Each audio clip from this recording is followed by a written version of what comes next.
अस्सलाम वालेकुम दोस्तों। जहाँ एक बड़ा दिलचस्प तबसरा ये हुआ था कि फयाज़ ज़फ़र का नावल बड़ा नावल बनते बनते रह गया है, इसी तरह एक और तबसरा बड़ा दिलचस्प था।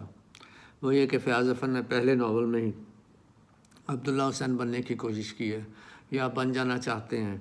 तो बहरहाल वो जब मैंने देखा कि भाई क्यों उन्होंने ऐसा कहा है, तो वो देहात के मनाज़र थे, कुछ मंजर कशी थी उसकी, तो वो किस तरह से उन्होंने किन हिस्सों पर बिलखुसूस तवज्जो करके कहा, वो मैं एक हिसाब पढ़ के आपको थोड़ा सा सुनाता हूँ।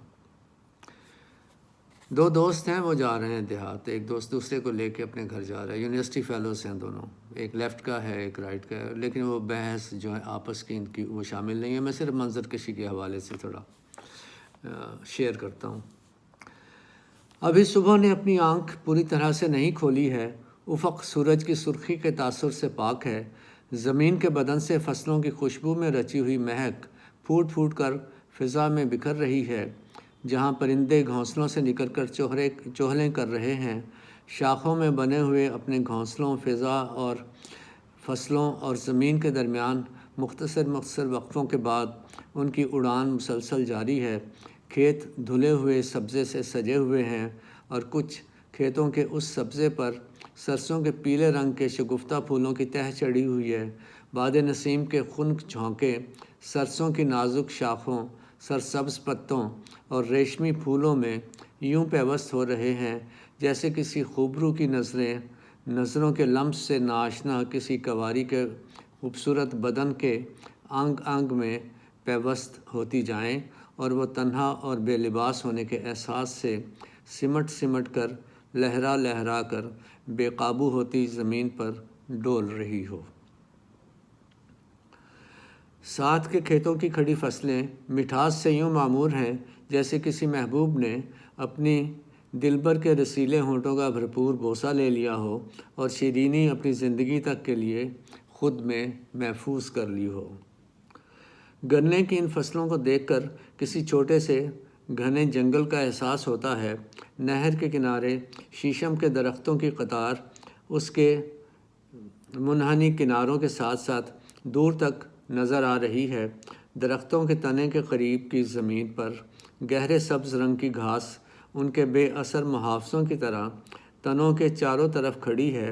नदी के किनारे के साथ साथ चलता हुआ ऊंचा नीचा रास्ता किसी कवारे के बिस्तर की शफाफ चादर की तरह है, बहुत दूर तक बिछा हुआ महसूस हो रहा है।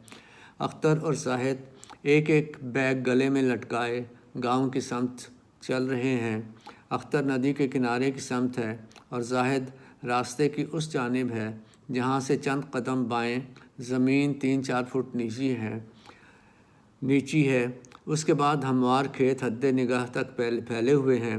बहुत दूर के घर भी सुरमई अंधेरे में ढके हुए महसूस हो रहे हैं और दूर की फ़िज़ा को मुबहिम करने के लिए हल्की हल्की धुंध भी अंधेरे का साथ दे रही है। कहीं कहीं कोई कच्चा मकान खेतों में नहायत खामोशी से खड़ा है, जैसे उसे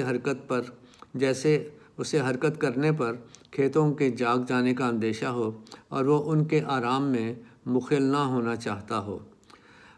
अख्तर और जाहिद ने चारों तरफ नज़र दौड़ाई और लाशऊरी तौर पर सामने के रास्ते पर एक भरपूर नज़र डालने के बाद चंद कदम आगे के फासले पर नज़रें रखीं और तेज़ तेज़ चलने लगे।